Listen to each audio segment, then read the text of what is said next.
Hey, in case you missed it, this is part 2 of my Invincible review. Part 1 covered everything up to the Conquest fight. That'll be in the cards and in the description. So go watch that first, then come back to this video, since I'm going in with the assumption everybody watching knows what happened in the plot so far. Anyway, let's talk about Invincible going cosmic. Nolan joins the coalition of planets and starts hopping across the universe trying to find allies strong enough to stand against the Viltrum Empire. And that gives us some new faces. You got Tech Jacket, basically Iron Man meets Spider-Man. You got Space Racer, a guy whose entire personality boils down to having a gun that ignores the laws of physics.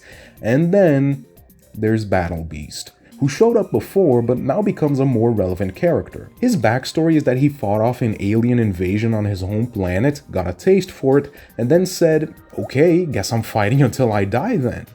I love this guy. I love the design, I love the whole Klingon mentality, just awesome. Maybe my favorite character in the entire series. Now, sure, all this Star Trekking is partly to raise the stakes, but I'm also convinced it's because Ryan Ottley is just damn good at drawing aliens. I already praised his art in part 1, but I really have to gush about it some more here. Incredible fight scenes, super detailed alien planets, gorgeous looking backgrounds. Ottley's art hits a new peak during the Conquest fight and stays at a 10 out of 10 level for the entire rest of the series. Cory also comes back occasionally, and there's a noticeable upgrade in the quality of his artwork. Again, the dude was in high school when this comic started, so it's only natural that his art would evolve over time. It's not my favorite art style ever, some faces do look pretty weird, but it's still a marked improvement. I'm also happy to say that the comic tones down the reuse of panels when we hit this stretch of the story, thank God. We also get more full-page and even two-page spreads, which just helps sell the increased stakes the plot's going for.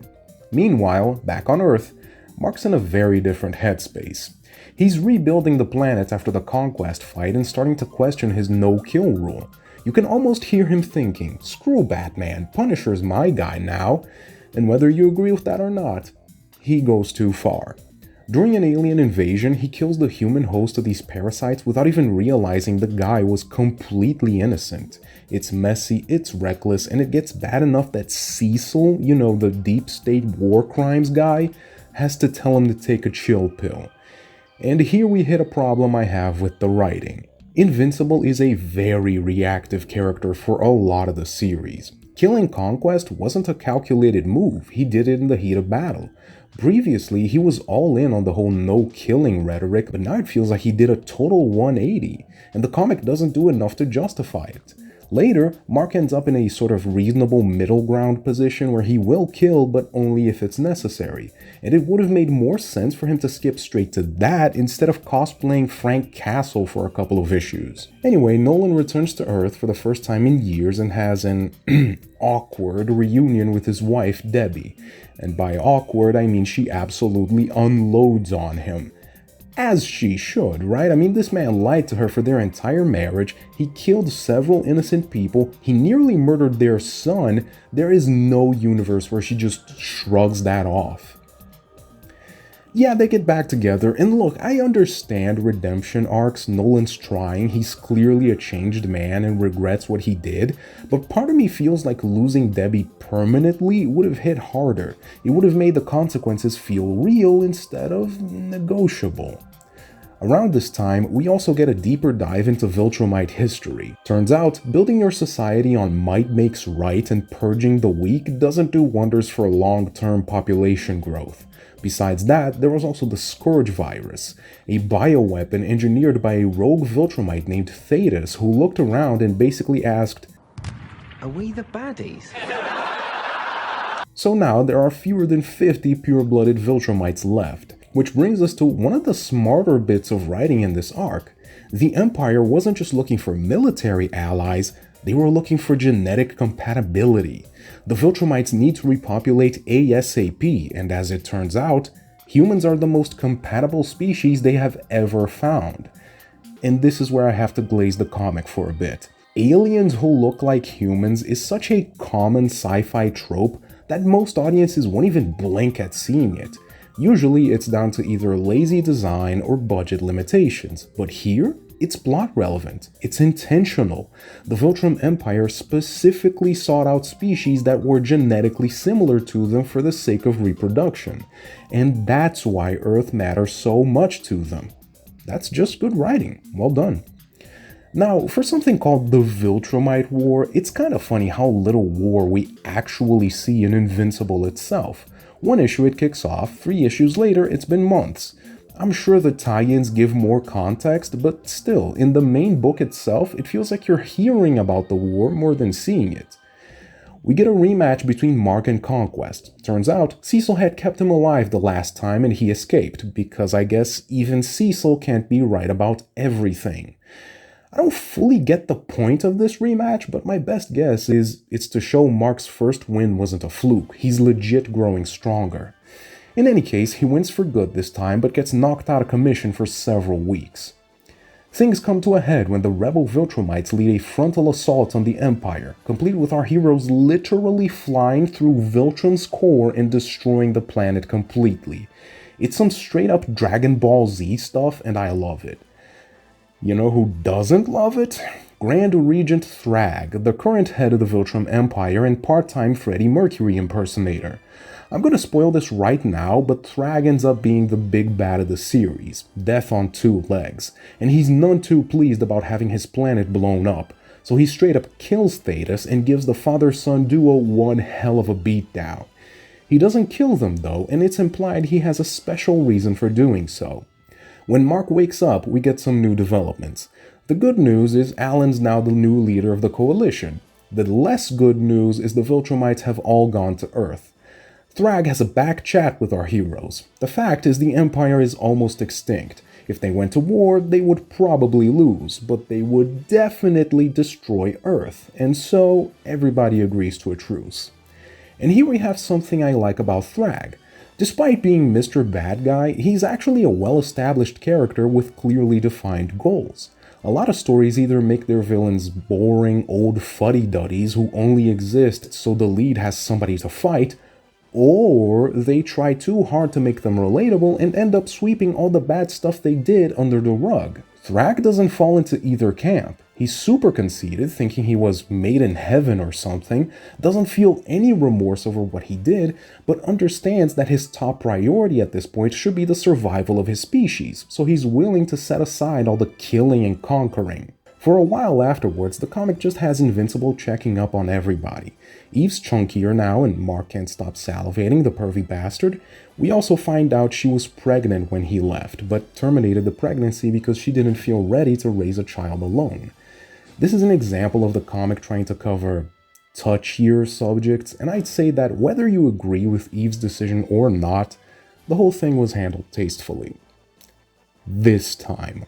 Moving on, the first big development comes when a villain called Dinosaurus blows up Las Vegas, turning it into a massive sheet of glass. During their fight, Red Yoshi over here makes some decent points that give Mark pause. He starts to wonder if maybe there isn't a better way of dealing with these bad guys than just punching them out. But before we can develop that, Mark has to deal with the most annoying character in the series, Powerplex. Yeah, I said it, this guy sucks. Powerplex is a guy whose sister died during the Invincible vs. Omni-Man fight and blames Mark for what happened. He gives himself powers, ropes his wife and child into his whacked-out revenge scheme, and gets them killed, because he doesn't understand electrical conductivity.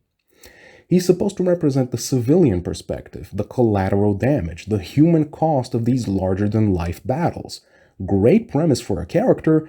The problem is he's just, completely wrong about everything. His hatred is built on misinformation, his tragedy is largely self-inflicted, it doesn't feel like he's rightfully calling Mark out on his BS, it feels like he's just looking for a reason to hate. You can't keep getting away with it! And when he finally realizes that, it's not cathartic, it's just like, okay, so why did we spend so much time on you?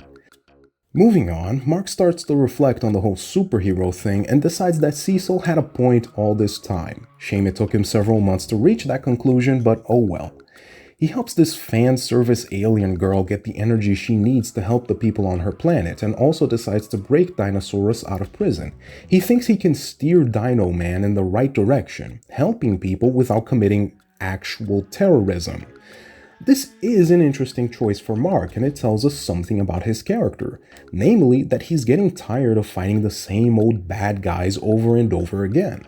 Helping the girl's objectively the right move, so let's see if he's also right about Earl Sinclair. Back in space, Alan gets his hands on the Scourge virus and decides to just use it on the remaining Viltrumites, even though that could potentially wipe out humanity as well. Oliver says go for it, the mad bastard, but Mark is appalled by this. And my knee-jerk reaction is to call BS on him taking the moral high ground after breaking a literal eco-terrorist out of prison, but I can concede that a potential 2-for-1 deal on genocide is worse than anything Dinosaurus ever did.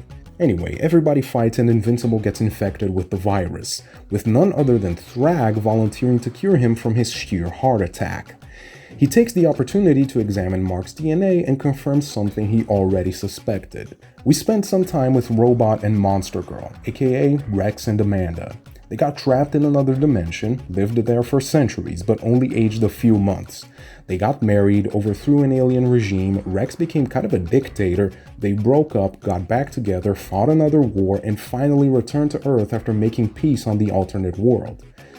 Robot and Monster Girl's relationship is one of the most well-done dramatic stories of the series. Feels almost like Anakin and Padme in a way. Those two are genuinely in love, but the choices they make and the paths they take in life mean the relationship is just never gonna work. More on that in part 3. Meanwhile, Dinosaurus finally takes down the greatest menace to civilized society, Greenland. Yeah, at this point, Mark realizes he might have made a bit of an oopsie freeing a literal mass murderer and just kills him. And here's the thing, Dinosaurus has a completely innocent human alter ego. Cecil's solution? Keep him in human form, in prison. Mark's solution? Kill both. Yeah, Dinosaurus asked Mark to do it, but he doesn't speak for his human side now, does he? I get that growing up means making mistakes, but this is the second time Mark swings wildly from one extreme to the other. First it was the killing thing, now this. He went from Cecil's a monster for working with former villains to looking at Dinosaurus and saying, I can fix him. Having Mark flip-flop between two polar opposite positions makes it feel like he doesn't have a solid moral framework. He's supposed to be growing as a person and thinking more clearly about this whole superhero thing, but it feels like he's just operating based on vibes here. And then we hit what I genuinely think is the weakest stretch in the entire series. Remember Thrag? He's upset because the Viltrumites are getting a little too human for his taste. Also, the Great King Rat fears for his throne. Remember, his title is Grand Regent, not Emperor. The royal bloodline was thought lost centuries ago, and he's technically just keeping the seat warm until the rightful heirs show up. Not that they will, right? I mean, come on, less than 50 Viltrumites left. What are the odds that one of them just happens to be a direct descendant of the Emperor? That'd be almost as far-fetched as the descendant being the one living pure-blooded Viltrumite who turned against the Empire. So yeah, Nolan's the descendant. Man, ain't that convenient? Also, remember how it was implied the Grand Regent spared Nolan and Mark because he knew about their lineage, which would imply he was okay with them taking over? I guess he changed his mind and said, I want it all. Thrag tries to kill Nolan, but not before telepathically telling him about his bloodline. Yeah, Nolan wasn't aware of it, nobody else besides Thrag was, and he still decided to tell him the news of the world, when he knew other Viltrumites might overhear him. Lo and behold, they do. And the same Viltrumite who wanted to kill Nolan like 3 months ago now instantly switched sides. Man, ain't that convenient? Yeah, I'm not gonna beat around the bush. I hate this. Before, the whole Viltrumite conflict was about ideology, domination versus integration. But adding this element of a secret royal bloodline takes away from that.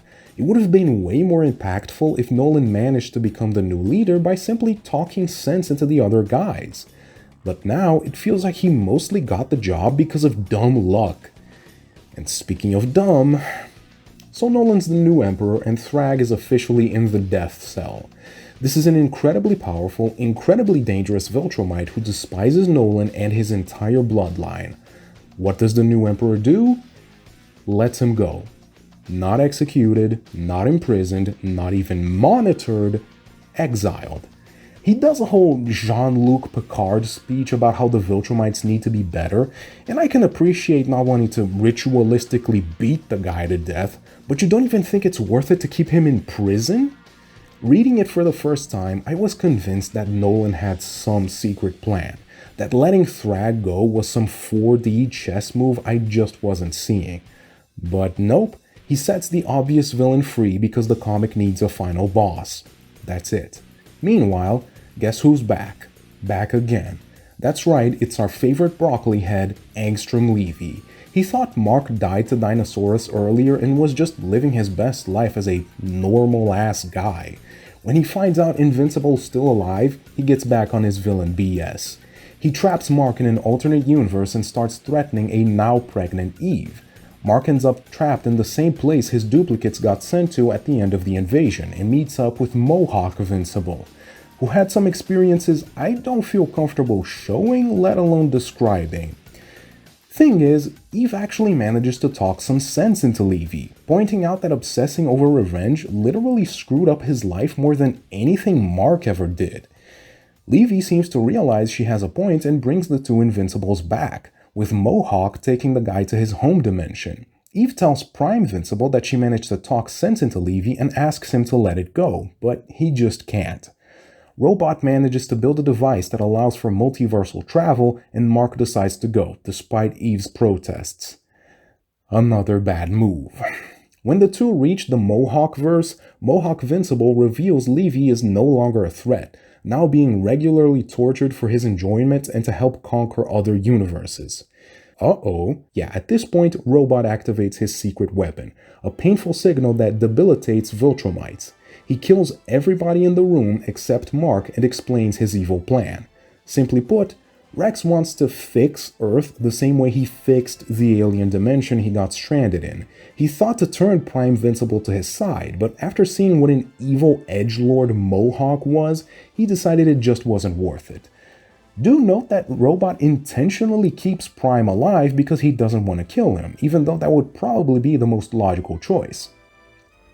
This is another example of our lead ignoring the advice of the people closest to him and paying severely for it. But unlike with Dinosaurus, I can actually understand Mark's obsession. Levy is a guy who kept coming back and causing trouble, and I can appreciate that he's protective of Eve and his unborn child. It'd be hard to just take her word for it that, oh no, the guy's totally not coming back this time. I had a 5-minute conversation with him.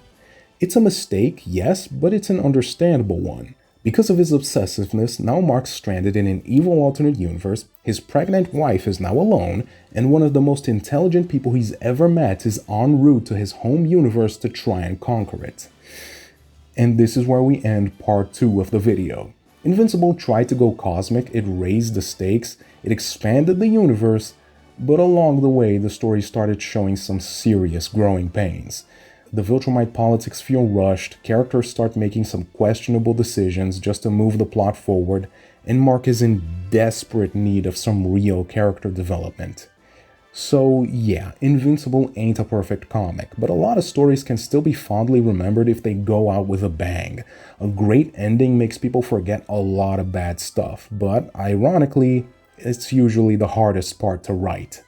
So next time, we're talking about the comic's final act, the deaths of major characters, and whether Invincible actually nails its ending. If you enjoyed this video, please like, share, and subscribe. See you in part 3.